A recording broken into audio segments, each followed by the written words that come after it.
L'amiral Sarah Chen s'agrippa aux accoudoirs de son fauteuil de commandement lorsqu'une nouvelle explosion secoua la passerelle. Des voyants rouges clignotèrent sur tous les écrans. L'écran principal affichait ce qui restait de la flotte de défense terrestre, et cette vision lui retourna l'estomac. 47 vaisseaux avaient résisté à l'invasion Krell 12 heures plus tôt. Il n'en restait plus que 19 qui combattaient encore. Une autre plateforme détruite, annonça le lieutenant Morrison depuis son poste. Sa voix restait calme, mais ses mains tremblaient. C'est la plateforme de défense orbitale numéro 7. Toutes les armes se sont tues. Sarah hocha lentement la tête. Elle avait vu chaque plateforme tomber, l'une après l'autre. Des structures gigantesques, construites en des années, furent réduites en cendres en quelques secondes sous les tirs Krell. Chaque explosion signifiait des centaines de morts. Chaque perte rapprochait la Terre de la destruction totale. La flotte ennemie emplissait l'espace au-delà de la Terre comme un essaim d'insectes enragés. 300 vaisseaux de guerre Krell, chacun hérissé d'armes. Leurs coques sombres absorbaient la lumière, leur donnant l'apparence de trous dans l'espace. Les Krell avaient conquis 17 systèmes stellaires avant d'atteindre la Terre. Ils écrasaient toute résistance. Ils ne faisaient preuve d'aucune pitié. « Où en est le Valiant ?» demanda Sarah. Morrison consulta son écran. Gros dégâts. Le capitaine Rodriguez estime qu'ils peuvent encore se battre pendant 1 heure environ. Après cela, leur réacteur tombera en panne. Sarah ferma les yeux un instant. Le Valiant était l'un de leurs vaisseaux les plus récents. S'il était en fin de vie, les plus anciens étaient sautés probablement dans un état bien pire. Elle rouvrit les yeux et observa l'écran tactique. Chaque vaisseau qu'elle voyait représentait des amis, des personnes avec qui elle s'était entraînée, avaient partagé des repas et des rires. Ils allaient tous mourir ensemble. Amiral, transmission entrante du vaisseau Amiral Krell. L'officier de transmission ordonna. Affichage à l'écran. L'affichage changea. Le seigneur de guerre Texcar apparut, ses 4 yeux brillants d'une froide satisfaction. Le commandant Krell mesurait plus de 2,40 m, son corps blindé couvert de cicatrices, témoignant de 1000 batailles. Chaque cicatrice, il l'avait méritée en anéantissant des civilisations entières. Amiral humain, dit Texcar dans un anglais parfait. Les Krell apprenaient toujours les langues de ceux qu'ils conquéraient. Cela rendait les demandes de reddition plus personnelles. Votre résistance est divertissante, mais inutile. Nous avons détruit la Confédération de Velen. Nous avons écrasé l'Empire de Thor. Votre flotte primitive ne peut pas nous arrêter. Sarah se leva de sa chaise. Elle refusait de rester assise face à ce monstre. Alors, pourquoi me parlez-vous au lieu de vous battre ? La bouche de Texcar s'ouvrit dans ce qui ressemblait à un sourire. Ses dents semblaient assez acérées pour couper du métal. Parce que je ne gaspille rien. Vous avez bien combattu pour des primitifs. Vous avez détruit 7 de mes vaisseaux. C'est plus que la plupart des espèces n'y parviennent. Je vous offre une dernière chance. Rendez-vous maintenant. Votre peuple deviendra ouvrier au service du Dominion. Vos soldats serviront dans nos armées. Vous vivrez en esclaves, mais vous vivrez. Et si nous refusons, dans 6 heures, il ne restera de votre espèce que poussière et souvenirs. Nous brûlerons votre planète jusqu'à ce que les océans s'évaporent. Nous réduirons votre lune en miettes. Nous effacerons toute trace de l'existence humaine. Texcar se pencha vers la caméra. Ce n'est pas une menace. C'est une promesse. Je l'ai déjà fait. Je le referai. Sarah sentait tous les regards posés sur elle sur le pont. Sur Terre, des milliards de personnes se réfugiaient dans des abris souterrains, espérant que leurs militaires pourraient les sauver. Dans la flotte, des milliers de marins attendaient sa décision. Le poids de leur vie pesait sur ses épaules, comme une force physique. Je dois consulter le gouvernement terrien, dit Sarah. Vous avez 6 heures, pas une seconde de plus. La transmission s'interrompit. Un long silence s'installa sur la passerelle, puis Morrison prit la parole. Amiral, Nous pourrions évacuer une partie du personnel. Les vaisseaux coloniaux en orbite lunaire pourraient accueillir environ 1 million de personnes. Nous pourrions les envoyer sur place, en espérant qu'ils trouvent refuge, et abandonner 8 milliards d'autres. Sarah secoua la tête.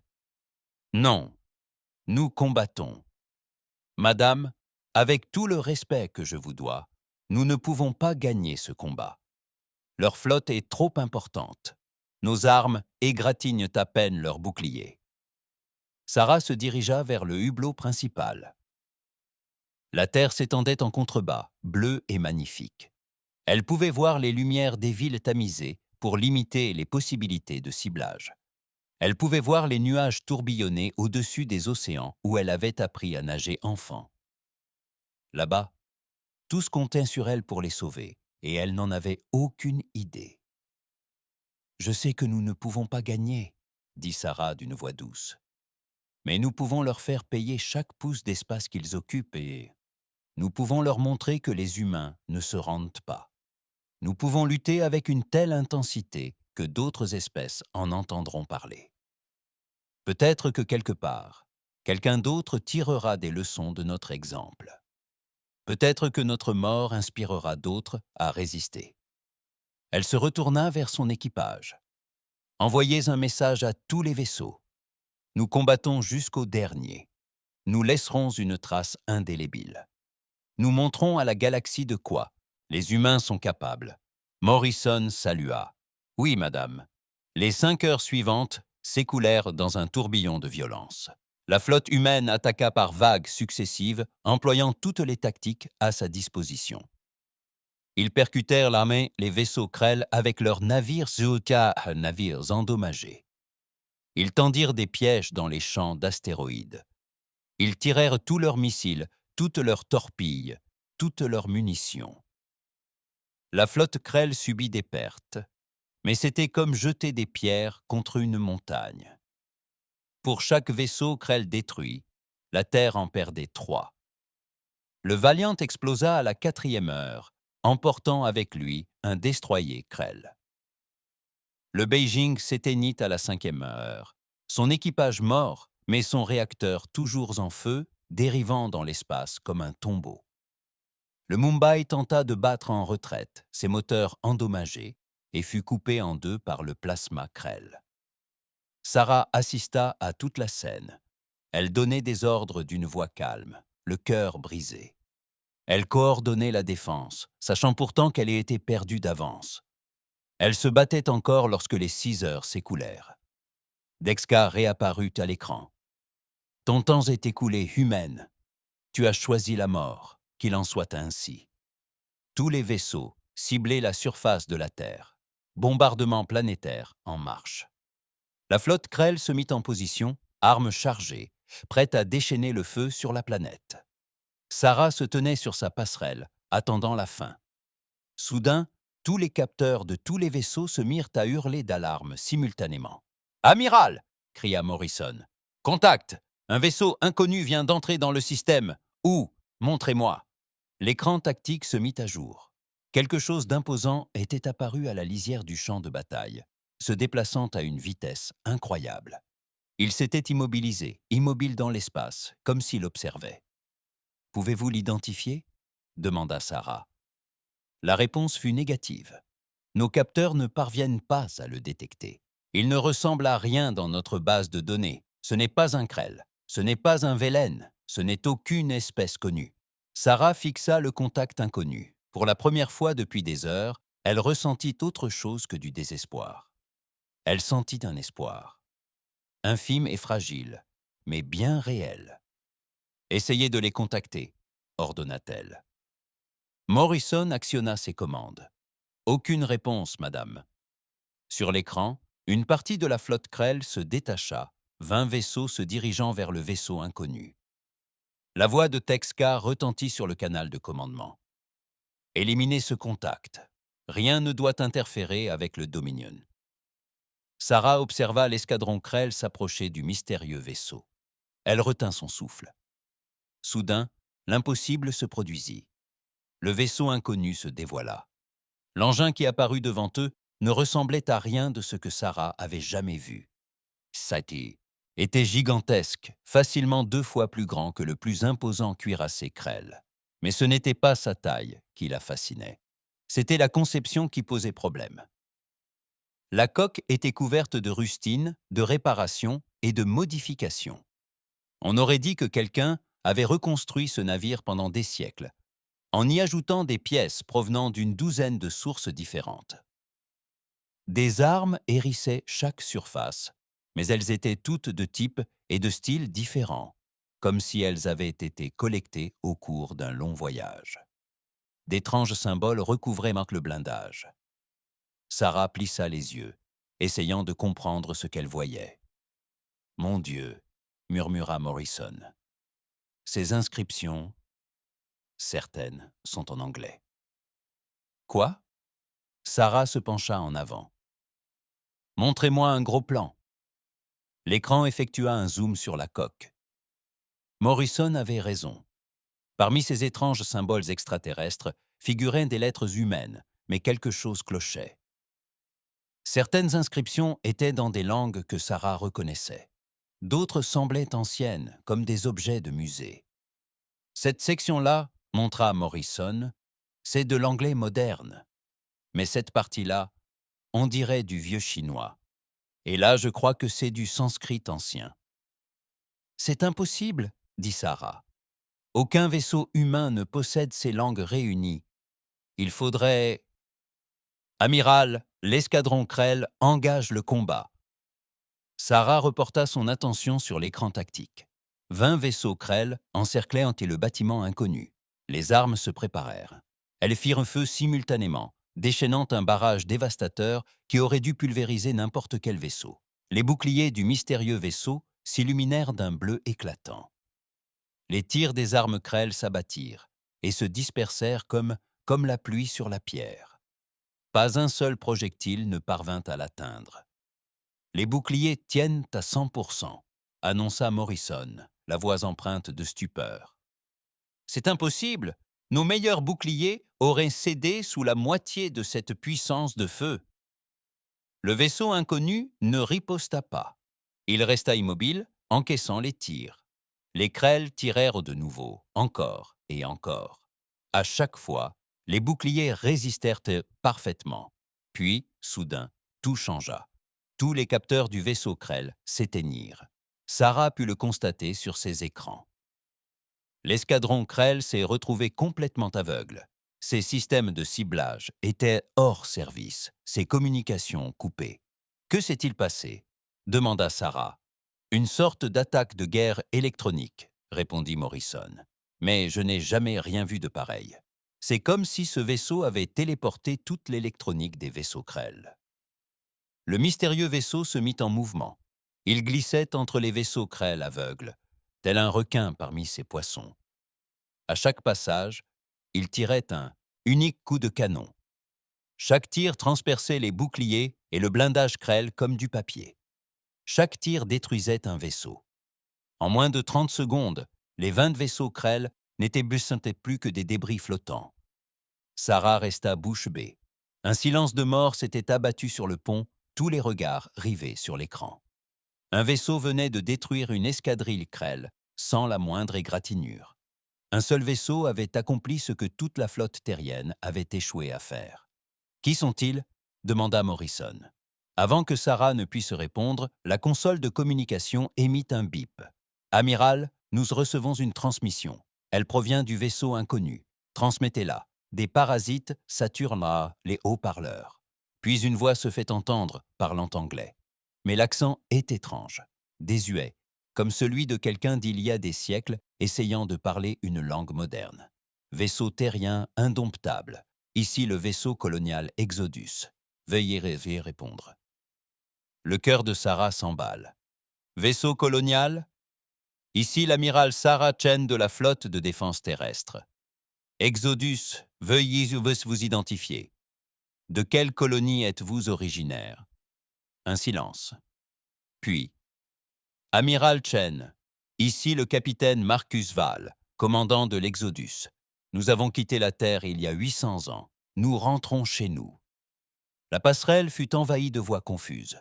Morrison se tourna vers Sarah, le visage pâle. « Amiral, il y a 800 ans, une mission de colonisation a eu lieu. La première. Mais ils ont disparu. Le navire s'appelait l'Exodus. Il a sombré corps, et bien, 10 000 colons disparus sans laisser de traces. » Sarah se souvint soudain. Tous les écoliers apprenaient l'histoire de l'Exodus.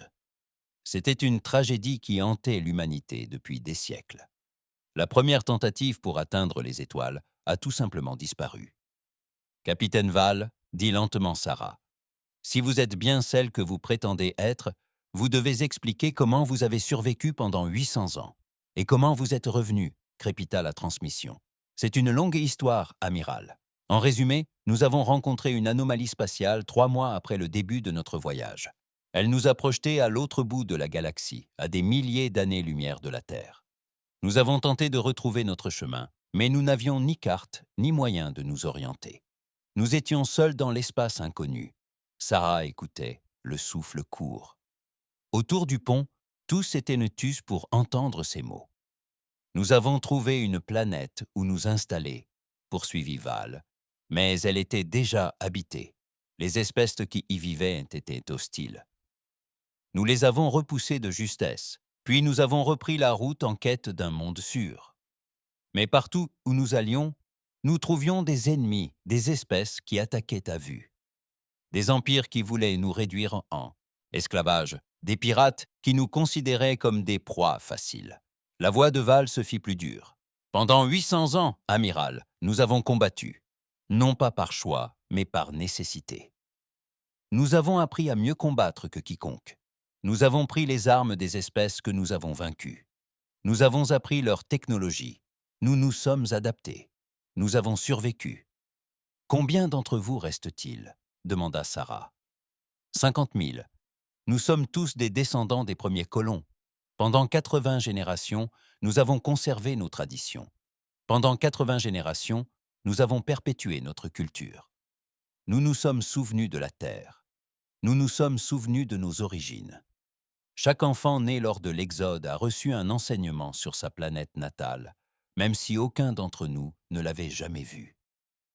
Sarah sentit les larmes lui monter aux yeux. « Comment nous avez-vous retrouvés ? Nous avons intercepté les communications de Krell il y a 3 mois. Ils se vantaient de leur projet d'invasion de la Terre. Quand nous avons entendu ce nom, nous avons su que nous devions agir.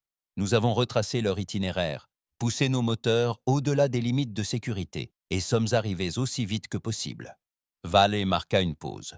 « Nous avons peut-être été absents longtemps, amiral, mais la Terre est toujours notre foyer et personne ne menace notre foyer. » Sarah regarda l'écran principal où la flotte Krell était toujours en formation, se préparant à bombarder la Terre. Puis elle regarda l'Exodus, ce vaisseau improbable, piloté par les descendants d'un peuple qui avait refusé de perdre espoir. « Capitaine Val, les Krell nous ont lancé un ultimatum. Capituler ou mourir. Ils ont 300 vaisseaux, il nous en reste moins de 20. »« Nous le savons, » répondit Val. « Nous surveillons la situation. C'est pourquoi nous sommes venus. Amiral Chen, je demande l'autorisation de rejoindre votre flotte de défense. » Sarah faillit rire. Un seul vaisseau, même aussi puissant que l'Exodus, ne pourrait pas arrêter 300 vaisseaux Krell. Mais après tout, elle venait de voir ce même vaisseau en détruire 20 en quelques secondes. « Autorisation accordée, capitaine. Bienvenue chez vous. Montrons à ces salauds ce dont les humains sont capables. Compris, amiral. L'Exodus se met en position d'attaque. Amiral, nous avons quelque chose pour vous. Transmission de notre base de données de combat en cours. Tout ce que nous avons appris en 800 ans de guerre. Partagez-la avec votre flotte, vous allez en avoir besoin. » Les données affluèrent dans les ordinateurs de l'Indomitable. Les yeux de Morrison s'écarquillèrent tandis qu'il les examinait. « Amiral, c'est incroyable. Des manœuvres tactiques, modifications d'armement, configuration de boucliers. Des milliers de rapports de bataille sont ici. Des stratégies contre des espèces dont nous n'avons jamais entendu parler. » Sarah observa l'Exodus rejoindre sa flotte. L'immense vaisseau se positionna en tête de la formation entre la Terre et les Krell. Sur le vaisseau amiral Krell, le seigneur de guerre Texcar devait être aux premières loges. Sa voix, emplie de rage, résonna dans les communications. Qu'est-ce que c'est que ça? Quelle ruse primitive essayez-vous de nous jouer? Sarah sourit. Pour la première fois depuis des heures, elle sourit. Pas de ruse, seigneur de guerre. Juste de vieux amis qui rentrent à la maison. Vous vouliez voir de quoi les humains sont faits. Vous allez bientôt le découvrir. La flotte Krell s'est mise en mouvement la première.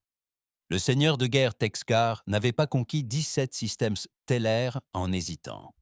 Ces vaisseaux formèrent des escadrilles d'attaque, chaque groupe ciblant différentes sections de la ligne de défense humaine. Tactique. Krell classique. La force brute déployée pour briser les lignes ennemies. Mais cette fois, quelque chose avait changé. L'Exodus se trouvait au cœur de la flotte humaine, et les données de combat qu'il avait partagées étaient déjà en cours de transfert vers tous les vaisseaux terriens survivants. Les écrans tactiques étaient mis à jour avec les nouvelles informations. Officière d'armement. Instructions reçues concernant les points faibles des Krell, dont l'armée terrienne ignorait l'existence. Opérateur de bouclier. Modification des fréquences permettant de dévier plus efficacement les tirs de plasma Krell. Tous vaisseaux, ici, l'amiral Chen. Message de Sarah diffusé à la flotte. Nouvelles données tactiques disponibles dans vos systèmes. Étudiez-le vite.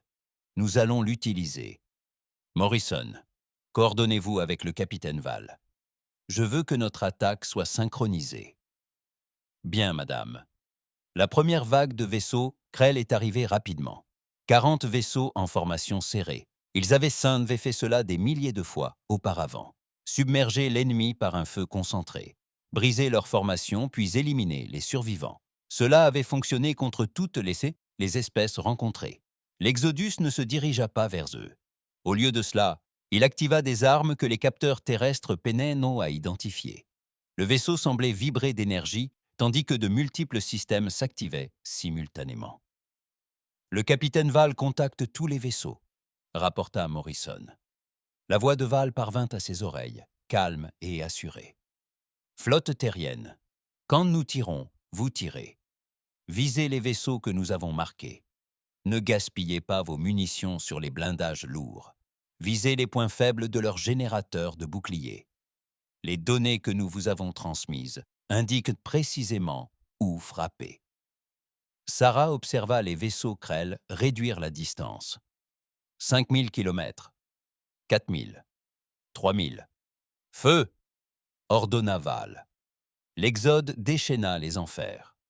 Une douzaine d'armes différentes firent feu simultanément.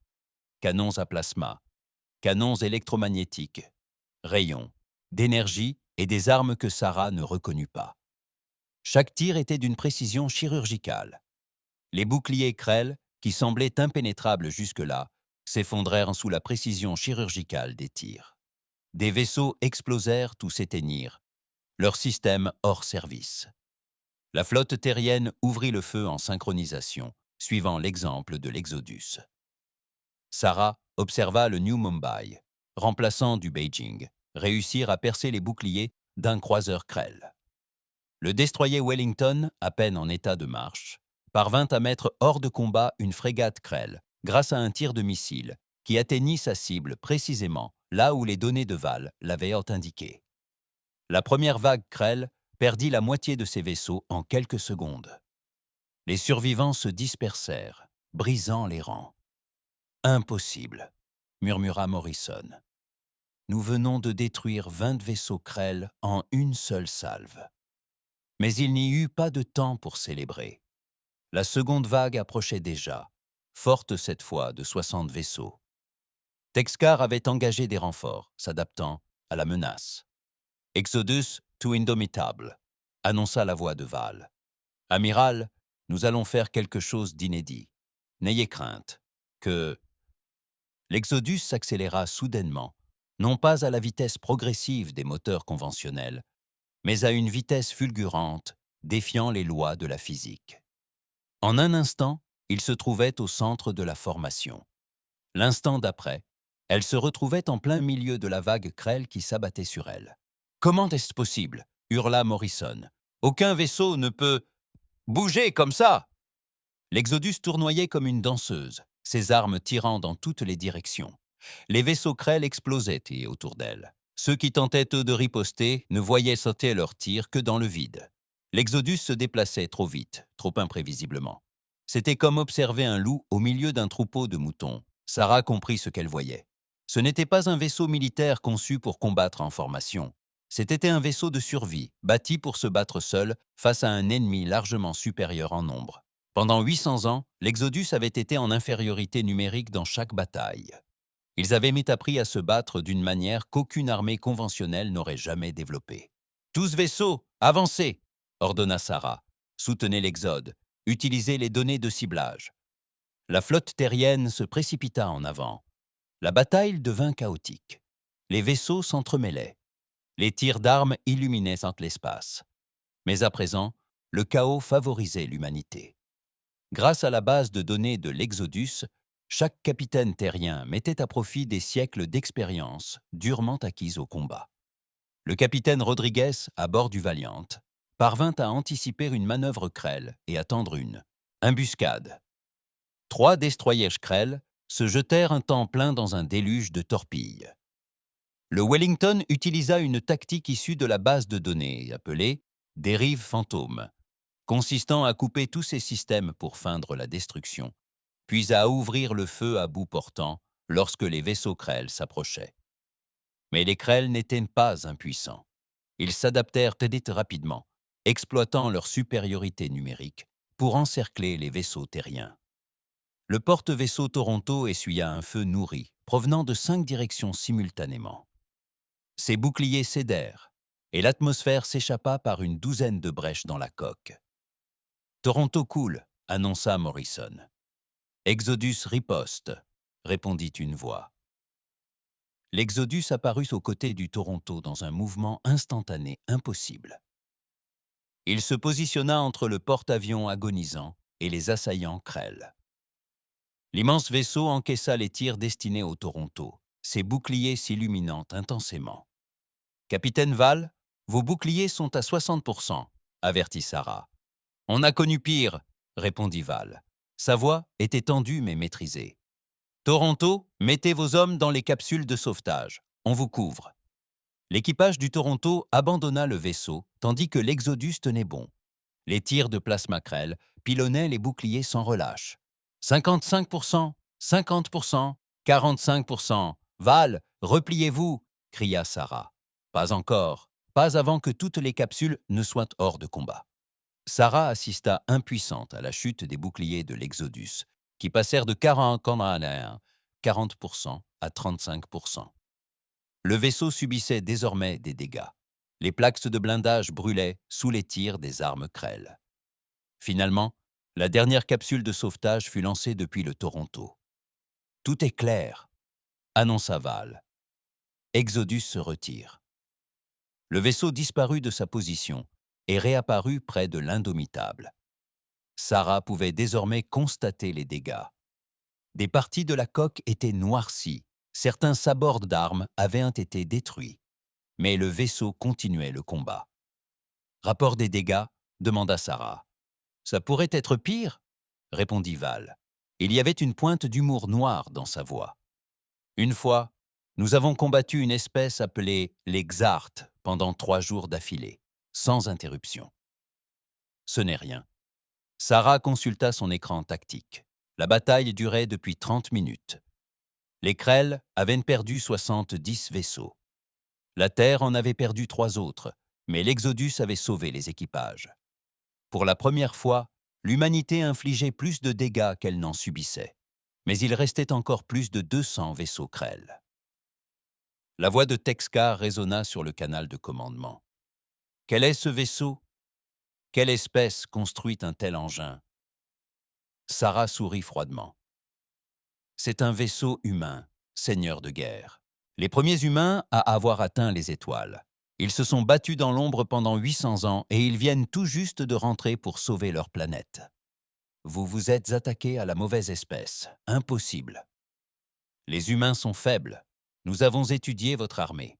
Votre technologie est primitive. Vous avez étudié l'armée de la Terre, corrigea Sarah. Vous n'avez jamais rencontré les colons qui ont appris à se battre sans soutien, sans renfort, sans pitié. Ils ont tiré des leçons de chaque espèce qu'ils ont combattue, et maintenant, ils vont vous apprendre ce que signifie menacer l'humanité. Le rugissement de rage de Texcar résonna dans les haut-parleurs. Tous les vaisseaux, concentrez vos tirs sur ce vaisseau inconnu. Détruisez-le. Je ne veux rien laisser d'autre que des atomes. Toute la flotte Krell se tourna vers l'Exodus.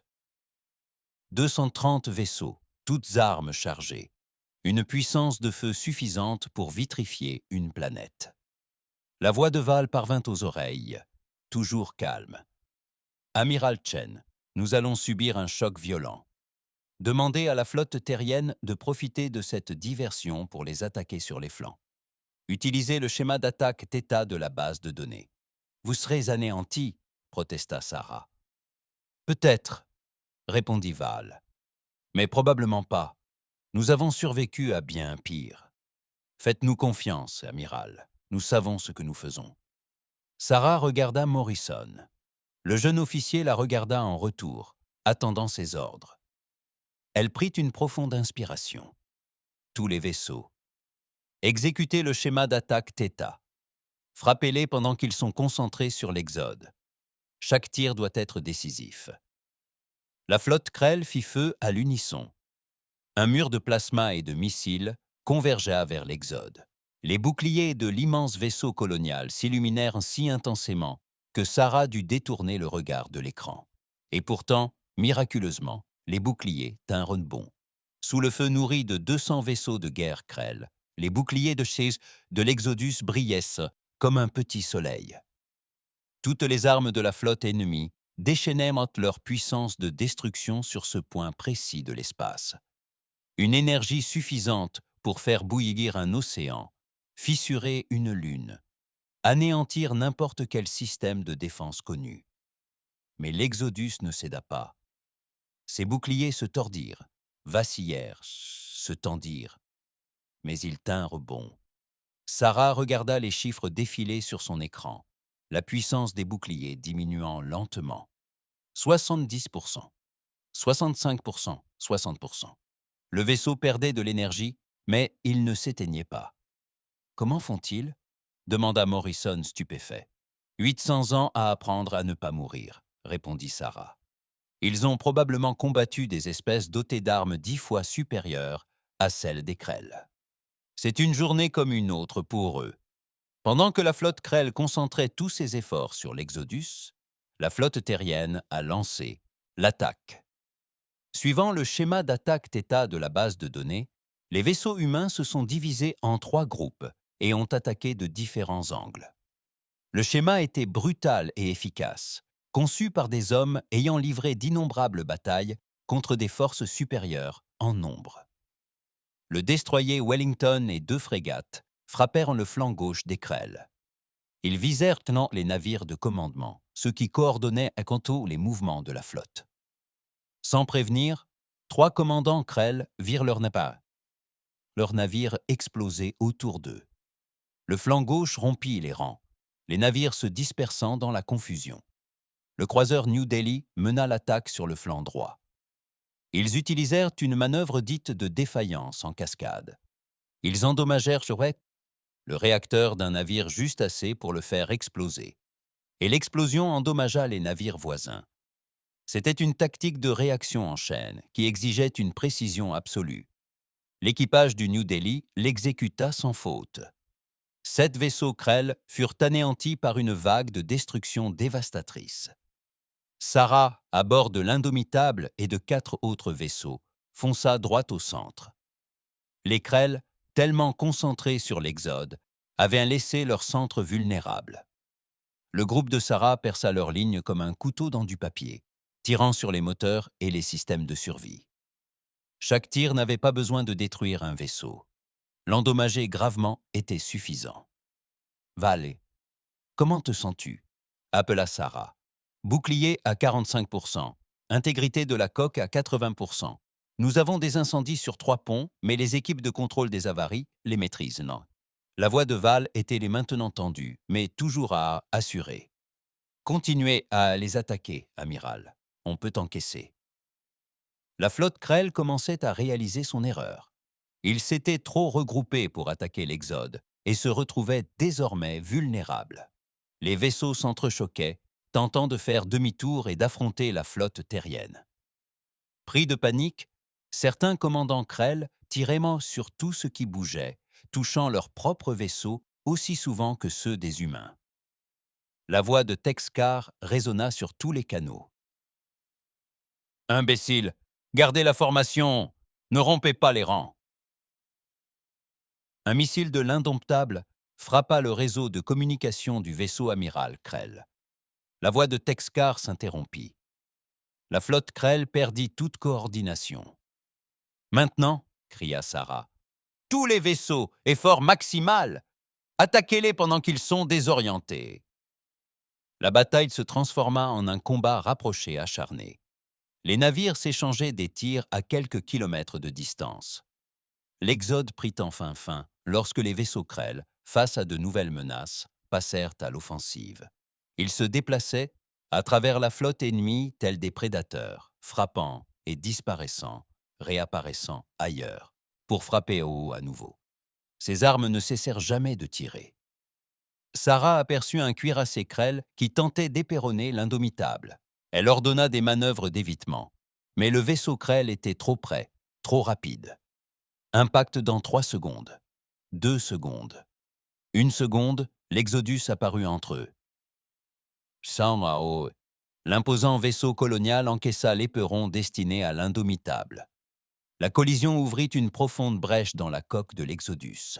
L'atmosphère s'est évaporée dans l'espace. Des débris ont volé dans toutes les directions. « Val !» a crié Sarah, mais aucune réponse. Sous l'impact, l'Exodus a basculé et s'est mis à tournoyer de façon incontrôlable. Le cuirassé Krell qui l'avait percuté a reculé, se préparant à tirer à bout portant sur la brèche qu'il avait ouverte. Puis l'Exodus a cessé de tourner. Les propulseurs d'urgence s'activèrent, stabilisant le vaisseau. De la brèche béante sur son flanc, de l'intérieur exposé où Sarah pouvait apercevoir les flammes et la destruction, des sabords s'ouvrirent. L'Exodus fit feu avec toutes ses armes directement sur le cuirassé Krell. À cette distance, les boucliers étaient inefficaces. Le vaisseau Krell s'est désintégré comme du papier. Exodus vers Indomitable. La voix de Val, rauque de douleur, parvint à destination. « On va bien, plus ou moins. On a perdu 60 hommes dans cette section, mais on continue le combat. Repliez-vous, capitaine, ordonna Sarah. Vous en avez assez fait. Avec tout le respect que je vous dois, amiral, non. On n'a pas traversé la galaxie pour se cacher quand les choses se compliquent. En plus, ces Krell commencent à m'agacer. » Malgré tout, Sarah laissa échapper un petit rire, à moitié hystérique, mais bien réel. Tous les vaisseaux encerclent l'Exodus. Ils sont endommagés, mais ils continuent pendant le combat. Montrons-leur qu'ils ne sont pas seuls. La flotte terrienne se rassembla autour du vaisseau colonial endommagé. Le Valiant, à peine opérationnel, se positionna pour protéger le flanc endommagé de l'Exodus. Les nouveaux Mumbai et Wellington formèrent un écran défensif. D'autres navires se mirent en formation protectrice sans qu'on leur en ait donné l'ordre. Ils protégeaient leurs propres troupes. Les Krell tentèrent d'exploiter leur avantage, mais leur formation fut brisée, leur communication interrompue et leurs commandants morts ou désorientés. Ce qui aurait dû être une attaque coordonnée se transforma en une multitude d'actions isolées, chaque vaisseau poursuivant ses propres objectifs. Les humains, eux, combattaient comme une seule force unie, se protégeant mutuellement et coordonnant chacun de leurs mouvements. La différence était flagrante. Les vaisseaux Krell continuaient d'être détruits. La flotte terrienne subit des dégâts, mais elle s'adapta, elle rectifia le tir et elle survécut. 1 heure après le début du combat, la flotte Krell avait perdu la moitié de ses vaisseaux. La flotte terrienne n'avait plus que 11 vaisseaux opérationnels, mais ces 11 se battaient avec une férocité inouïe, et l'Exodus, endommagé et meurtri, continuait de percer les rangs ennemis. « Amiral, les Krell se regroupent, rapporta Morrison. Ils se replient vers la limite du système. Sarah observait l'écran tactique. Les vaisseaux Krell se retiraient haute effectivement, formant une formation défensive à distance de sécurité. Ils avaient enfin compris à qui ils avaient affaire. « Apportez-moi la voiture de Tech », ordonna Sarah. Leur vaisseau amiral est toujours endommagé, mais les communications sont rétablies. Le chef de guerre Krell apparut à l'écran et leur donna les instructions. Il avait changé. L'arrogance avait disparu. À sa place, il y avait quelque chose que Sarah n'avait jamais vu chez un chef de guerre Krell.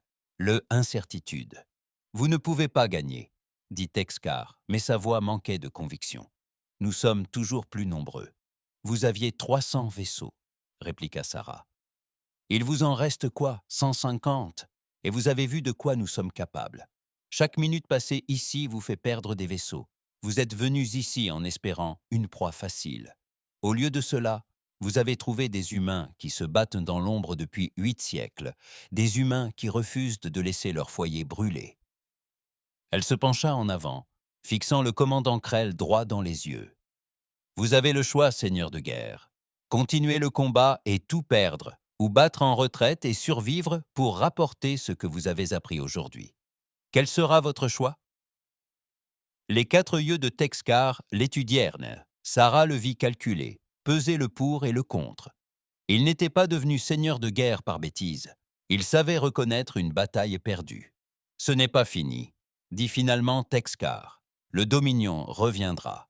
Vous vous êtes fait un ennemi redoutable aujourd'hui. »« Nous avons déjà eu des ennemis redoutables, » intervint Val. « Nous sommes toujours là. » « Eux, non. » La transmission s'interrompit. La flotte Krell commença à se retirer, ses vaisseaux passant un à une vitesse supraluminique. En 10 minutes, l'espace autour de la Terre fut libéré de tout vaisseau ennemi. La bataille, elle, était terminée. Le canal de commandement explosa de cris de joie. Chaque vaisseau, chaque station, chaque personne, ayant survécu à l'impossible, était en liesse. Ils avaient surmonté une situation désespérée et avaient triomphé. La Terre était sauvée. Sarah, épuisée, se laissa retomber dans son fauteuil. Morrison, rapport des pertes. Le visage de Morrison s'assombrit. 28 vaisseaux perdus sur les 47 d'origine. On estime à 15 000 le nombre de victimes dans la flotte. Mais les procédures d'évacuation ont permis de sauver la plupart des équipages. L'Exodus a subi de lourds dégâts. On annonçait 300 morts et 2 fois plus de blessés. 300 morts. 15 000 au total. Ces chiffres semblaient irréels, trop importants pour être vraiment compris. Sarah ferma les yeux, pensant à tous les noms qu'elle devrait retenir, à toutes les familles qu'elle devrait visiter. « Amiral, » dit doucement Morrison, « nous avons gagné. Contre toute attente, nous avons gagné. » Sarah ouvrit les yeux et contempla l'écran principal. La Terre y était suspendue, intacte et saine et sauve. Et à côté, marquée par les cicatrices et les dommages, mais toujours fièrement déployée, se trouvait l'Exode, la colonie perdue qui avait retrouvé le chemin de son foyer après 800 ans. Les nomades revenus, juste à temps pour sauver leur monde. « Oui, » dit Sarah, « nous avons gagné, et nous allons faire en sorte que tout le monde s'en souvienne. » 3 jours après la bataille, l'Exodus se mit en orbite autour de la Terre. L'immense vaisseau avançait lentement, prudemment, comme s'il craignait de trop s'approcher. Depuis le pont d'observation de l'Indomitable, Sarah observa le vaisseau colonial trouver sa position et s'immobiliser, suspendu dans l'espace tel une montagne de métal et d'espoir. « Il demande l'autorisation d'envoyer une navette sur Terre », a déclaré Morrison. « Le capitaine Val et une délégation souhaitent fouler le sol de notre planète », a souri Sarah. « Autorisation accordée. Dites-leur d'atterrir à Cap Canaveral. C'est de là qu'ils sont partis il y a 800 ans. Il serait symbolique qu'ils y retournent. » Elle observa l'Exode un instant de plus, puis prit une décision. « J'y vais aussi. Je veux être là à leur arrivée. » Le trajet en navette se déroula dans le silence. Sarah profita de ce temps pour consulter les rapports de dégâts, les listes de victimes et les calendriers de réparation. La flotte de défense de la Terre était dans un état déplorable. Il faudrait des mois pour la reconstruire. Mais ils la reconstruiraient. Ils étaient en vie pour cela. Le cap Canaveral était bondé à son arrivée. La nouvelle de l'exode s'était répandue sur toute la planète en quelques heures. Les gens voulaient voir les descendants des colons disparus. Ils voulaient rencontrer les héros qui avaient sauvé la Terre. Des barrières de sécurité avaient été installées pour contenir la foule. Mais Sarah sentait l'excitation palpable. La navette d'Exode descendit du ciel. Elle portait les stigmates du vaisseau dont elle était issue, rafistolée et réparée à maintes reprises. Elle se posa dans un sifflement hydraulique sur la même plateforme où, 800 ans plus tôt, le vaisseau colonial avait décollé, porteur de rêves d'un nouveau monde. La porte de la navette s'ouvrit. Le capitaine Marcus Val sortit et Sarah aperçut pour la première fois l'homme qui avait sauvé sa planète. Il était grand, mince, avec des cheveux courts et foncés grisonnants aux tempes. Son visage était marqué de cicatrices et ses yeux semblaient avoir trop vu. Il portait un uniforme mi-militaire, mi-armure improvisée, bien loin des uniformes impeccables de l'armée terrienne. Derrière lui arrivaient d'autres rescapés de l'Exode, des hommes et des femmes de tous âges, certains accompagnés d'enfants. Ils ressemblaient à la fois à des réfugiés et à des guerriers. Des gens endurcis qui avaient survécu à l'impossible. Ils se déplaçaient avec prudence, comme s'ils s'attendaient à une attaque à chaque instant, mais leurs yeux brillaient d'émerveillement lorsqu'ils observaient les alentours. Val aperçut Sarah et s'approcha. Il la salua, sa main se portant à son cœur dans un geste qu'elle ne reconnut pas. « Amiral Chen, merci de nous recevoir. » Sarah lui rendit son salut selon le protocole militaire terrien. « Capitaine Val, merci de nous avoir sauvés. Sans votre vaisseau, la Terre ne serait plus que poussière. » Val parut mal à l'aise face à ces éloges. « Nous avons fait ce que n'importe quel humain aurait fait. Protéger notre foyer. » Il leva les yeux vers le ciel, puis vers l'océan au-delà du spatioport. « J'ai vu cet endroit sur des disques et des vidéos toute ma vie. Mes parents me l'ont montré. Leurs parents le leur ont montré. Pendant 80 générations, nous avons entretenu le souvenir de la Terre. Mais en étant ici, sur cette terre même, respirant cet air véritable, sa voix s'est brisée. Je n'aurais jamais cru vivre assez longtemps pour voir ce jour. » Sarah vit des larmes couler sur son visage. Derrière lui, d'autres membres de la délégation de l'Exode pleuraient aussi, agenouillés pour toucher le sol, le regard émerveillé. Ces gens étaient nés sur un vaisseau, avaient passé toute leur vie dans des couloirs métalliques, sans jamais connaître la sensation du vent ni la vue d'un ciel ouvert. « Capitaine » dit doucement Sarah. « Votre peuple est chez lui. Pour de vrai, cette fois. » Sarah dit doucement « Votre peuple est rentré chez lui. Pour de bon, cette fois. » Val s'essuya les yeux et hocha la tête. « Chez lui ? Oui. » Il prit une profonde inspiration, se ressaisissant. « Amiral, nous devons parler. Pas seulement de la bataille, mais aussi de la suite. » « Je suis d'accord. Laissons votre peuple quelques instants pour découvrir la Terre. Ensuite, nous rencontrerons le gouvernement. » La réunion eut lieu 2 heures plus tard dans une salle de conférence préparée à la hâte.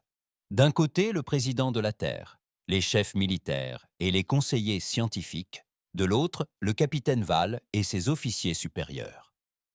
Sarah était assise entre eux, tentant de combler 8 siècles de séparation. Le président Okafor prit la parole le premier. « Capitaine Val, au nom de la Terre et de toute l'humanité, merci. Votre arrivée a sauvé des milliards de vies. Nous vous serons éternellement reconnaissants. » Val secoua la tête. « Vous ne nous devez rien, Monsieur le Président. La Terre est notre foyer.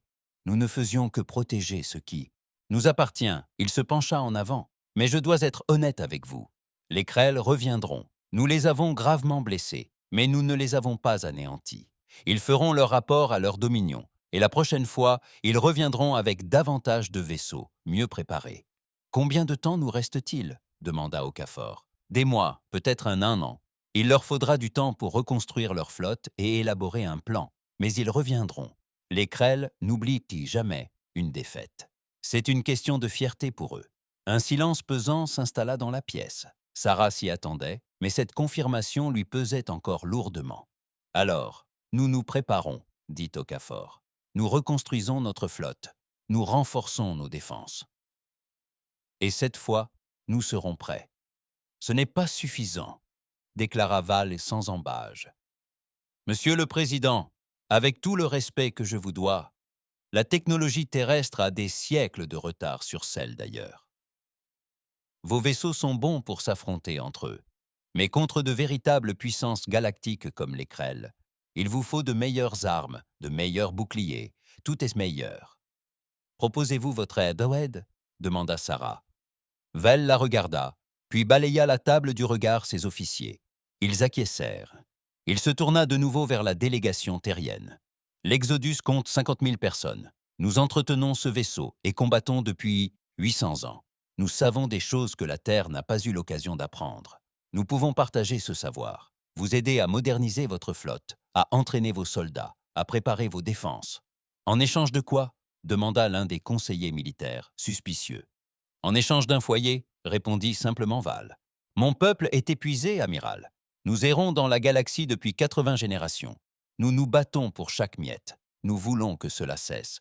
Nous voulons nous installer, élever nos enfants en paix, vivre une vie normale. Nous offrons tout ce que nous savons, tout ce que nous avons appris, en échange du droit de rentrer chez nous. Le président Okafor n'a pas hésité. Capitaine Val, vous et votre peuple êtes citoyens de la Terre. Vous avez pleinement le droit d'être ici. Votre vaisseau a quitté cette planète il y a 800 ans. À mes yeux, vous avez toujours fait partie de l'humanité. Vous n'avez pas à troquer votre savoir contre le droit de rentrer chez vous. Ce droit vous appartient de naissance. Val fixa le président, visiblement surpris par cette réponse. Merci, monsieur. Ceci étant dit, Okafor poursuivit avec un léger sourire. Si vous êtes disposé à partager votre savoir et à nous aider à préparer le retour des Krell, nous vous en serions reconnaissants. Nous avons beaucoup à apprendre de vous. La réunion dura des heures et porta sur les plans et la logistique. L'Exodus devait s'amarrer au chantier, naval orbito-terrestre pour d'importantes réparations. Des équipes d'ingénieurs terriens et de l'Exodus collaboreraient et partageraient leurs connaissances. La base de données de combat serait étudiée et intégrée à l'entraînement militaire terrestre. Les colons d'Exodus auraient le choix de s'installer sur Terre ou de rester à bord de leur vaisseau. La réunion terminée, alors que les gens sortaient, Sarah se retrouva à marcher avec Val. « Que feras-tu » demanda-t-elle. « Une fois le vaisseau réparé, resteras-tu à bord ou viendras-tu sur Terre ?» Val resta silencieux un instant. « Je ne sais pas » admit-il. Une partie de moi veut prendre ma retraite, trouver un endroit tranquille sur une plage et ne plus jamais me battre. Mais une autre partie sait que les Krell vont revenir. Mon peuple et moi étions doués pour le combat. Nous sommes peut-être les meilleurs combattants que l'humanité ait connus. Ce serait une erreur de gâcher cela, alors que la Terre a besoin de défenseurs. « Tu en as assez fait, » dit Sarah. « Tu as sauvé le monde. On ne peut rien demander de plus. »« Peut-être, » répondit Val. Mais je me bats depuis toujours. Je ne suis pas sûr de savoir faire autre chose. Il la regarda de ses vieux yeux fatigués. Et vous, amiral, que va-t-il se passer maintenant ? Sarah y réfléchit. Je reconstruis la flotte. Je forme de nouveaux équipages. Je me prépare pour la prochaine bataille. Car vous avez raison, elle est inévitable. Et la prochaine fois, nous devons être prêts. Ils atteignirent le hublot d'observation qui donnait sur l'océan. Le soleil se couchait, teintant le ciel d'orange et de rouge. Val la contemplait, comme s'il s'efforçait d'en mémoriser chaque détail. « Magnifique », murmura-t-il. « Nous avons des couchers de soleil sur le vaisseau, des simulés. Mais rien de comparable à celui-ci. Capitaine, puis-je vous poser une question ?» Sarah répondit. « Bien sûr. Et comment avez-vous fait pour tenir le coup ? 800 ans de combat, seul dans l'obscurité. Comment votre peuple a-t-il pu ne pas abandonner ?» Val sourit, un sourire triste mais sincère. « Nous nous sommes souvenus de la Terre. À chaque génération, nous avons raconté à nos enfants l'histoire de la planète bleue où l'humanité est née. À propos des océans, des forêts et des montagnes. À propos de milliards de personnes que nous n'avions jamais rencontrées, mais qui étaient pourtant notre famille. Nous leur avons appris qu'un jour, d'une manière ou d'une autre, nous retrouverions le chemin du retour. Il se tourna vers elle. L'espoir, amiral. C'est ce qui nous a permis de survivre. L'espoir qu'un jour nous verrions ce paysage. Sarah acquiesça, comprenant. Et maintenant, vous l'avez vu. Oui, dit Val. Maintenant, nous l'avons vue. Et maintenant, nous allons nous battre pour la protéger, non par obligation, mais par choix. Parce que cela mérite qu'on se batte pour elle. Ils restèrent là dans un silence paisible, à contempler le coucher du soleil. Deux soldats d'époques différentes, unis par un même objectif. Derrière eux, à travers le bâtiment, ils entendaient des bruits de liesse. La Terre fêtait le retour de ses enfants. La colonie perdue était de retour. Quelque part dans l'immensité obscure de l'espace, les Krell se regroupaient, préparant leur vengeance. D'autres menaces existaient aussi. Des espèces et des empires dont la Terre ignorait encore l'existence. La galaxie était un lieu dangereux, rempli d'ennemis et de défis, mais l'humanité possédait désormais quelque chose qu'elle n'avait jamais eu auparavant. L'unité. L'idéalisme de la Terre allié à l'expérience durement acquise de l'Exode. Un savoir transmis à travers 80 générations de survivants. Et